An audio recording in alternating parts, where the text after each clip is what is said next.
మేషరాశి రాజ్యాధిపతి కుజుడు ఈ రాశిలో ప్రవేశించడం వలన ధనస్థానంలో 3 శుభగ్రహాలు కలుసుకోవడం, లాభస్థానంలో శని సంచారం వంటి కారణాల వల్ల ఈ రాశి వారికి ఈ నెలంతా అనుకూల కాలం నడుస్తోందని చెప్పవచ్చు.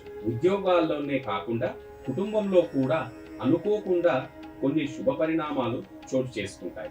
నిరుద్యోగులకు, ఉద్యోగులకు విదేశాల నుంచి కూడా ఆశించిన ఆఫర్లు అందుతాయి. అనుకున్న పనులు అనుకున్నట్టుగా జరిగిపోతాయి. వృత్తి ఉద్యోగాల్లో సానుకూల మార్పులకు అవకాశం ఉంది. సాధారణంగా ఏ ప్రయత్నం తలపెట్టినా విజయవంతంగా పూర్తవుతుంది. వ్యాపారాల్లో అంచనాలకు మించి లాభాలు పెరుగుతాయి. ఆదాయం నిలకడగా ఉంటుంది. విందులు, వినోదాలు, విలాసాల మీద ఖర్చు ఎక్కువయ్యే అవకాశం కలదు. రావలసిన డబ్బు చేతికి అందుతుంది. బాకీలు వసూలు అవుతాయి.